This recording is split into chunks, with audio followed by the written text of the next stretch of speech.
So let's get started. Now we are going to do the partition numbers for real. And I'm going to be very slow. So first intro or definition.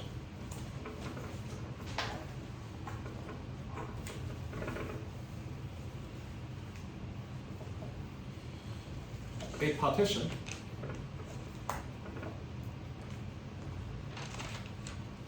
of a positive integer n is a representation of n as an unordered sum of one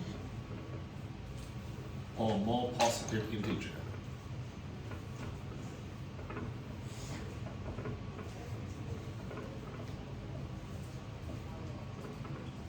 We call those kind of integers parts. Okay, so it is formally writing something that is that we already kind of explained. For example, let's say if I take 4 as an example, I think we used 4 already. 4 can be 3 plus 1, can be 2 plus 2, can be 2 plus 1 plus 1, or it can be 1 plus 1 plus 1 plus 1. Okay. And we have this notation or definition. P of subscript of n is number of different partitions of n. So therefore, P4 is equal to 1, 2, 3, 4, 5. Now I want to make it really clear that this is an unordered sum. So the meaning of an unordered sum is 2 plus 1 plus 1 is the same as 1 plus 2 plus 1, and it's also the same as 1 plus 1 plus 2. So those only count once, okay? So because of that, usually we just kind of arrange it so that the biggest kind of component, the biggest part, show up first, and then go to the smallest one. So P0 is just by definition, we call it 1. Okay. What about P1? What is P1? Also 1. P1 is also 1. What about P2? So it can't be 0 plus 1 because 0 is not a positive. Correct. Okay. So what's P2? 2. 2. What about P3?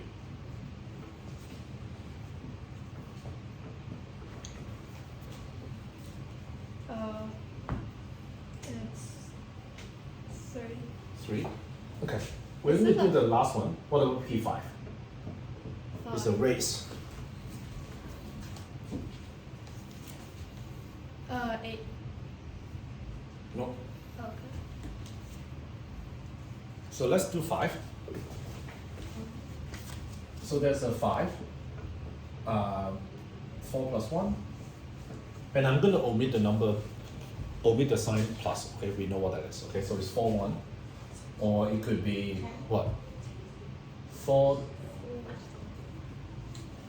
3, 2. Sorry, 3, 2, 1. Sorry, 3, 2. Or it could be 3, 1, 1.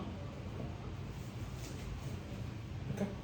Or it could be 2, 2, 1. Or it could be 2, 1, 1, 1. Or it could be 1, 1, 1, 1, 1.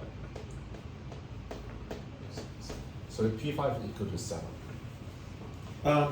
So in general, it is highly recommended we don't try to do it for a big number because it can go crazy really quickly. I read about it in the book, but something like P200, if I'm not mistaken, is something like 400 million. Okay, I forgot what it is, but it's basically like way bigger than 10 million. So I need to look it up, but it's basically a big number. Okay. So now let's keep going. So somehow in partition number, people like to use this symbol, lambda. There's no good reason. Like they like using lambda to be a partition of n. Wait, what does that say? What? So it's like when we like to call a number integer, we call it a, is 5. So in partition numbers, let's say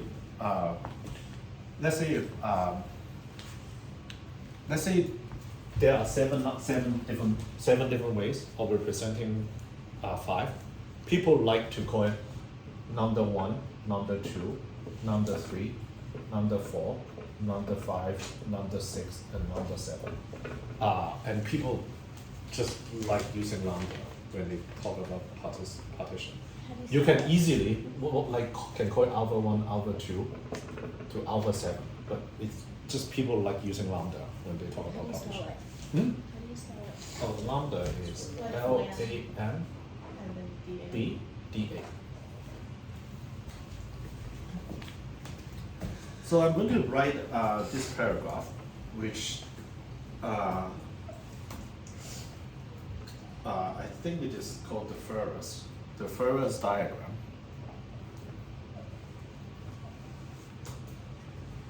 Or simply a diagram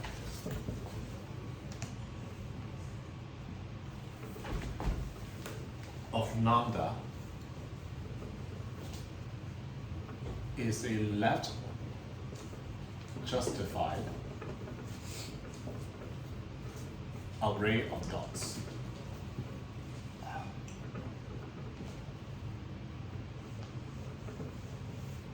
Representing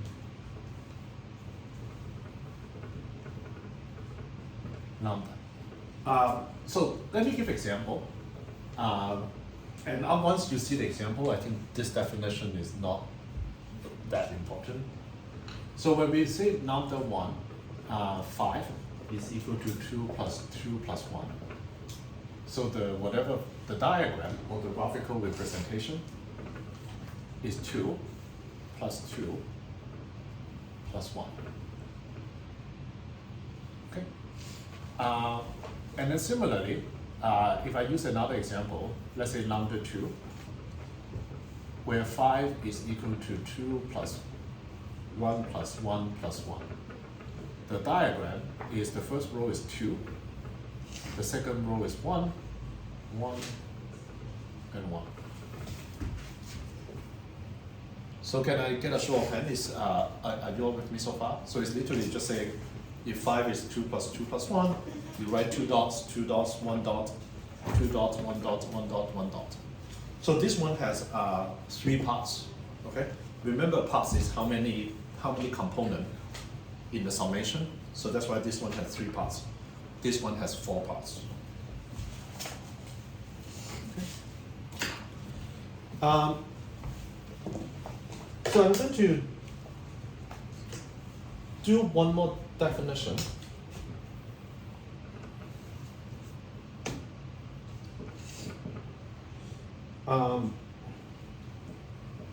Again, let lambda be a partition of n.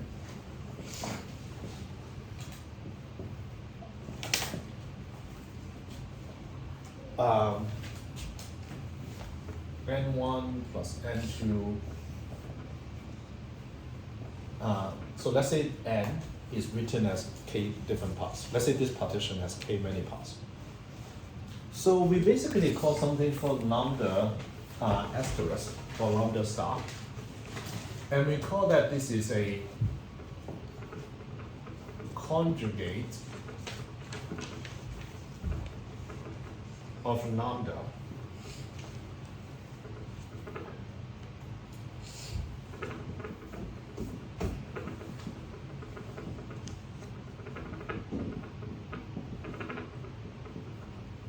into L many parts.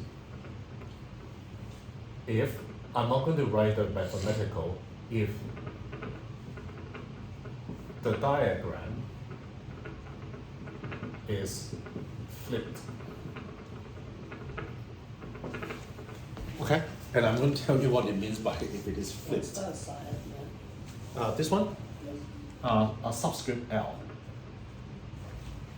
And this the top symbol Uh, is an asterisk. Yeah, it's an asterisk. So, what does flip diagram mean? Okay. So let's say if I take this one. If I take this one, the N1 asterisk or the lambda is you have to look at the visual of this. You kind of flip it, like flip it into 3, 2.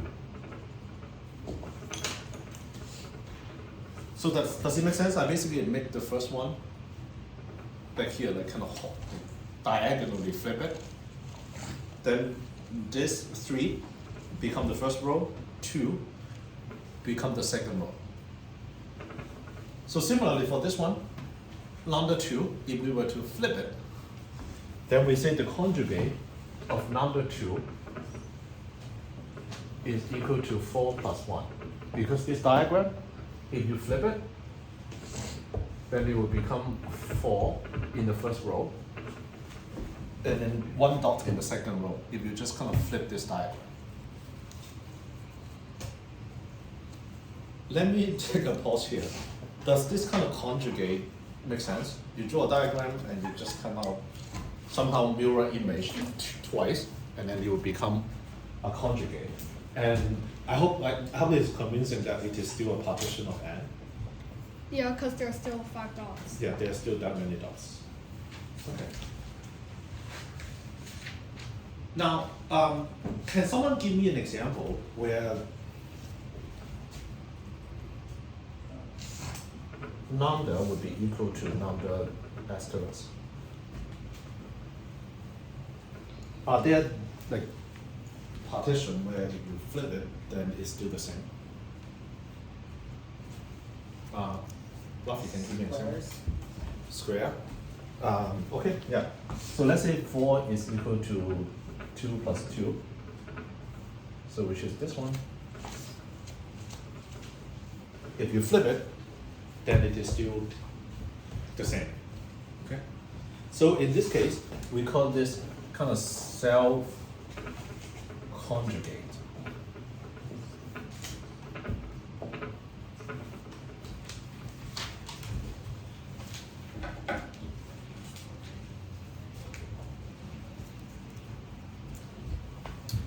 Is everyone done copying?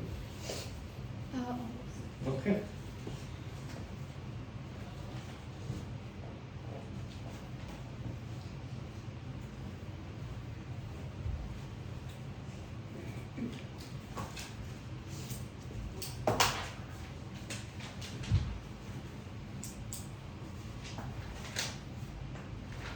Okay.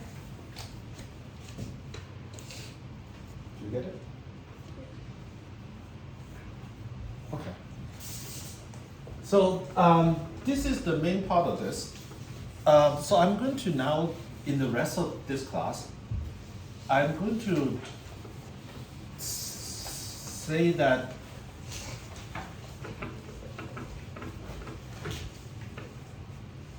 I'm going to basically state or share some of the most kind of famous theorem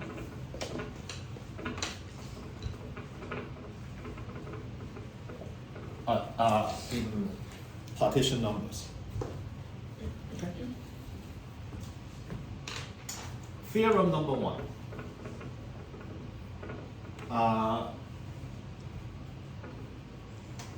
P subscript n and superscript s. The symbol is not that important, by the way. Let's say this one is number of self-conjugate partitions of n. And the other one, let's call it number of partitions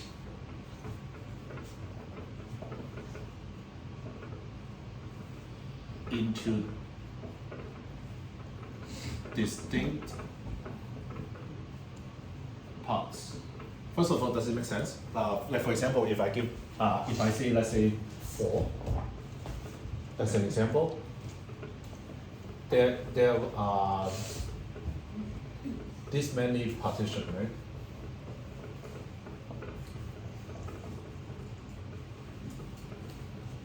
There are 4 partitions.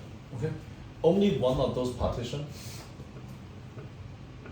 is self-conjugate. You're missing a partition.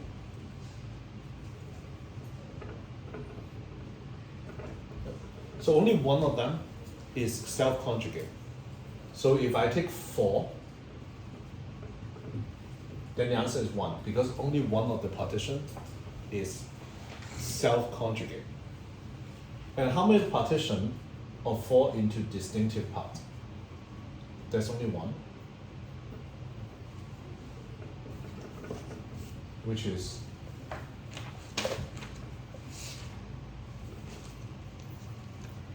sorry, I missed a very important word. Distinct odd parts. So only so of this partition, only 3 plus 1 is into odd, and the parts are also distinct. For example, this one, 1, 1, 1, 1, they are odd parts, but they are not distinct because 1 show up many times. So only 3 plus 1 is distinct.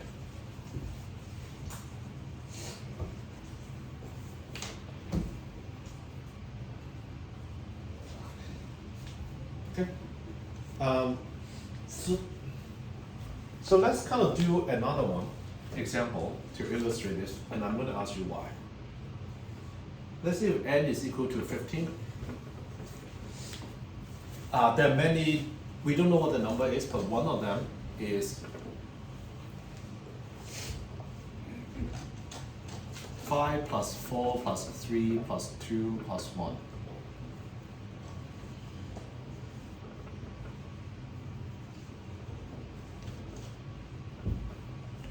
So do you all agree that this is a partition of 15?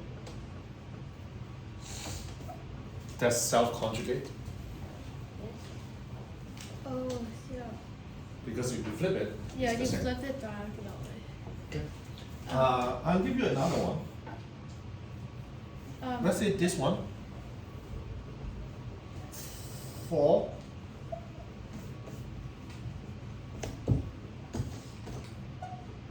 3 3 1, which is 11 is equal to 4 plus 3 plus 3 plus 1. This one is also self-conjugate, right? It doesn't have to be square. Yeah. Like basically it means that it's like symmetrical on the diagonal Mhm. line, and also if you have like for example if you want to do a 9 n equals 9, something like 5 plus 1 plus 1 plus 1 would be valid as well. Yeah. So now, I'll take a pause for you to think about like 20 seconds. But then why is the number of self-conjugate partition is the same of the number of partition into distinct odd parts? So I don't expect you to come up with an answer in 30 seconds, but why? So the theorem is that the number of self-conjugating partitions of n is the same as. Oh, yes. Sorry, I missed out a very important part. Thank you, Johannes. I forgot to write the most important part. These two are the same. Oh, That's the theorem. yes, and that's the same as the number of partition into distinct odd parts. I don't get what that means. What do you mean by partition into distinct odd parts? For example, when n is equal to 4, there's one way to partition it into self-conjugate, which is this 2, 2. And then there's also only one way to partition this into distinct odd parts. So therefore, Oh. these two are the same. Does anyone have an idea? I'll give you some hints. Remember the first half of the class, we talked about bijection. I'm going to say actually this one map to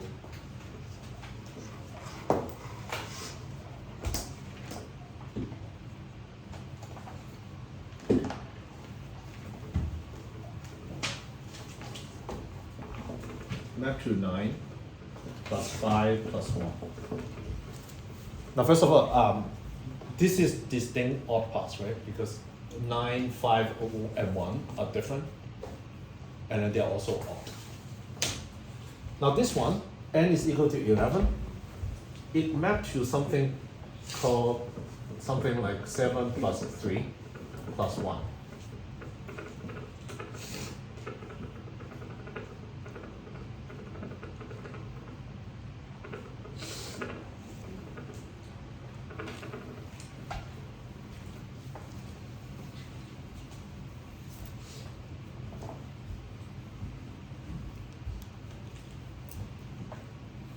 Do you see how I map the left hand side to the right hand side?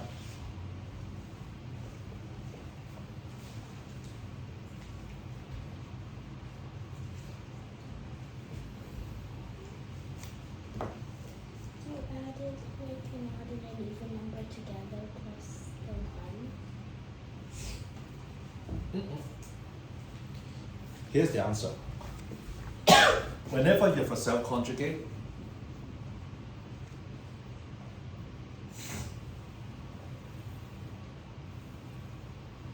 this is the 9.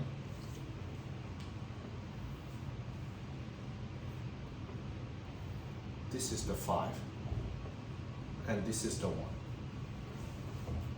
For this one, this is the 7.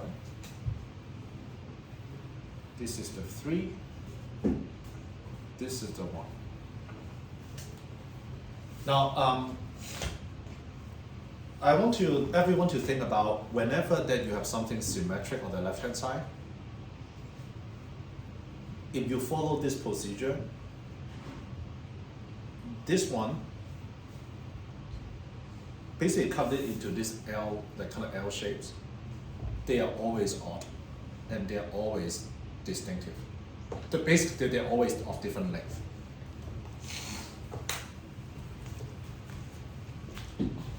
Can I get a show of hand? Do you agree that if you have something symmetric, then if you kind of follow this, you peel it an L shape, because it is symmetric, then the means is always odd, and then it's also always kind of even.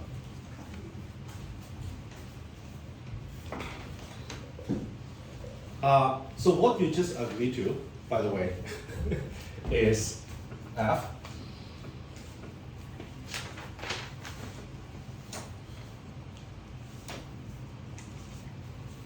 is always, what is it, injective and 1-to-1. Basically that 1-to-1 and injective are the same. What you agree to is basically, whenever you have something different, they always map to something on the right hand side that is different. So that's why I talk about the 1-to-1 in the first half, because if you agree this procedure always give you something different on the right hand side, if the left hand side is different, then you just agree that this mapping will basically give you an injective function. What does F refer to? Oh, this procedure. This kind of procedure of slicing it. So for us to be convinced that this is the same, we also need to show it is surjective.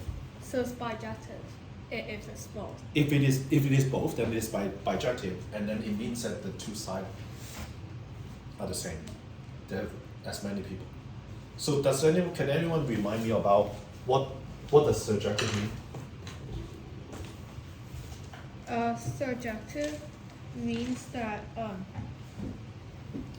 any element in D. So if we map A to B, every element in B is mapped to some or more elements in A. Mhm.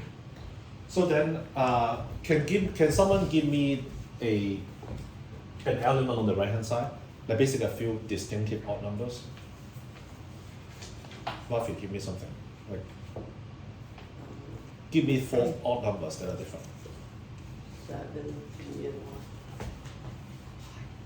7, 5, 3, and 1. So 7, 5, 3, and 1. So it's 16. Okay. 1, 2, 3, 4, 5, 6, 7. 1, 2, 3, 4, 5. 1, 2, 3, 1. Okay. So what we need to prove is for everything on the right hand side, we can find something on the left hand side that would map into this. So if we reverse this procedure, so what we need to do then is 7, which is the outer L. Oh, I know. And then 5. 1, 2, 3, 4, 5. And then we add 3. 1, 3, 2, 1. So this is basically the self-conjugate partition of 16. Also, since each number can be written as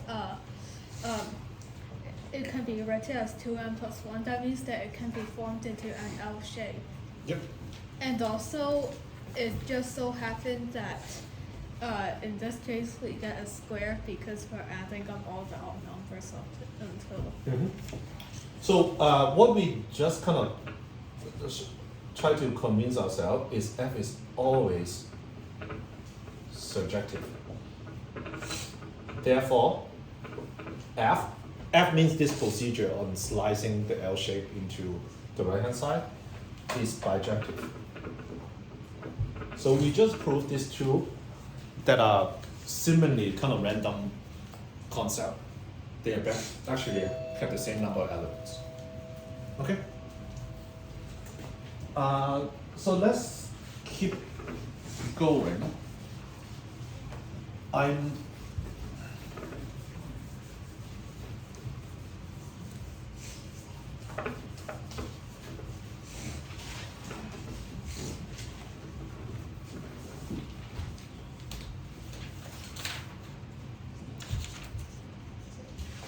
going to skip theorem 2 because we might not have time.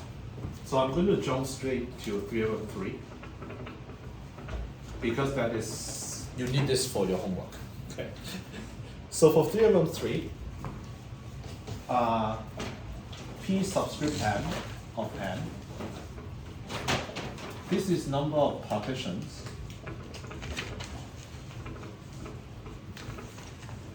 of n in which at most m parts appear. And then another one is, again, I want to emphasize the symbol doesn't matter. Pi, this is pi. You can call it Q or you can call it whatever you want, okay? Subscript m of n is number of partitions of n in which each part is no larger than m. Surprisingly, these two again is the same.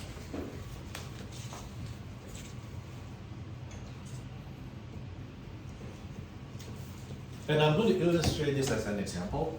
Again, I want to say like this is homework. You're going to repeat this example, but with a different values of m and n. So in this example, if I take n to be 15, m to be 5. Okay.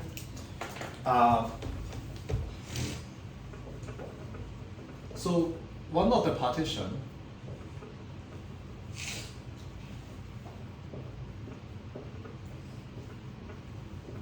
is this. How many parts are there in this partition? 4. Okay. So this is one of the partition that at most 5 parts appear, because there are only 4. So there are less than 5 parts. Okay. So we are going to draw the diagram. 1, 2, 3, 4, 5, 6, 7, 8. 1, 2, 3, 4, 2. Can someone tell me the conjugate? What is the conjugate?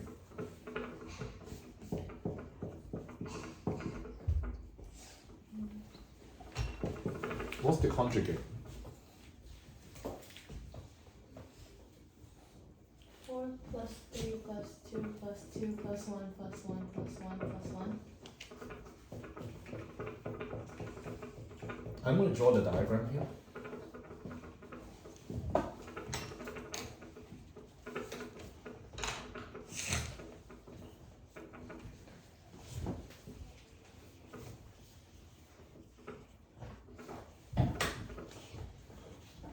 Once you draw this diagram, you basically think about what this theorem implies. It's pretty intuitive. So if I have a partition that say there are less than or equal to m parts,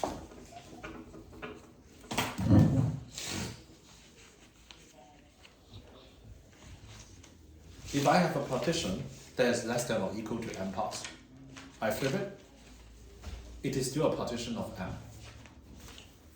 But then we just say that this is less than or equal to m, then that means no part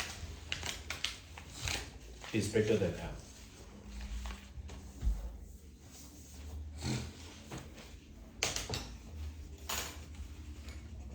Can I get a show of hand on this one?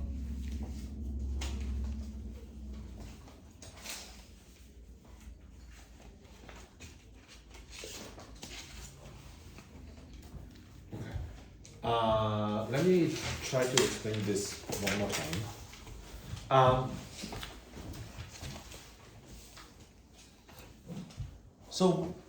Ignore this theorem for a second. Okay. So if I have a partition of n that is 8, 4 plus 2 plus 1, and I draw the diagram of the partition, then let's say for every partition, for this partition, let's say we have, how many parts are there? 4. Okay, so there are 4 parts. We know we can flip it, right? So after we flip it, what is the biggest possible size of a part? Like this is 1, 2, 3, 4, 5, 6, 7, 8. There are 8 parts. But what's the bigger one? What is the biggest one? 4. Where do these 4 come from?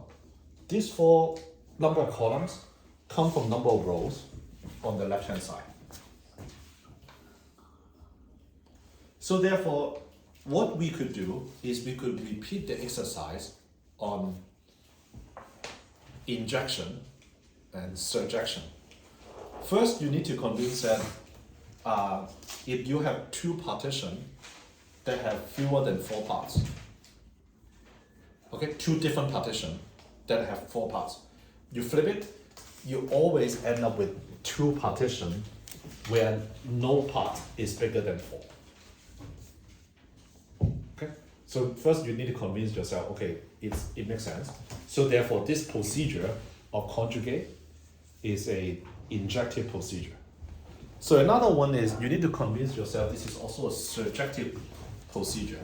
And the way to convince yourself is, let's say if you start with a partition where the biggest part is, let's say, less than 4. So meaning there are there are at most kind of 4 many columns. And then you reverse the procedure, then there cannot be more than 4 parts. So once you convince yourself those 2 facts, then that means this procedure is a bijective procedure. And for what we talked about in the first class, then that means this is a, you have the same number of elements there. Okay.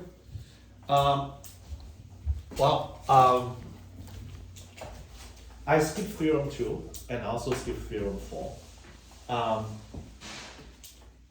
Again, this is part of the homework that you're going to draw this diagram for some examples of M and N. And I'll talk about another homework problem which has to do with this book. So one of the homework problem is to ask you to Google research to read about a mathematician. His name is Ramanujan, and kind of write 5 facts that you think is interesting about the mathematician. Or you can also watch the movie if you can find it. Or It's read the a book. 2015. Oh, yeah, you can read the book too. Can you write Truth be told, I haven't read the book myself. Can you write his name down? It's in the homework printout. Is Really famous and also a really interesting mathematician. Ramanujan.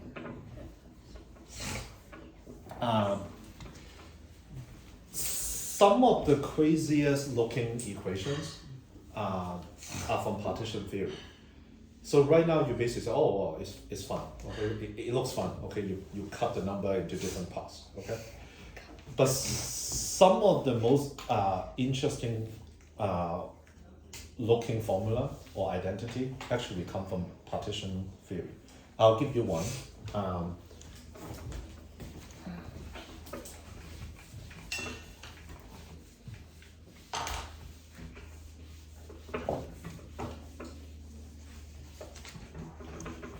So you remember what P0, P1, P2, P3 is, right? Mm.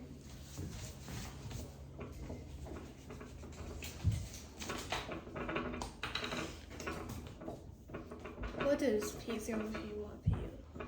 Oh, the number of partition. Oh, okay, yeah. This one, it turns out this one is equal to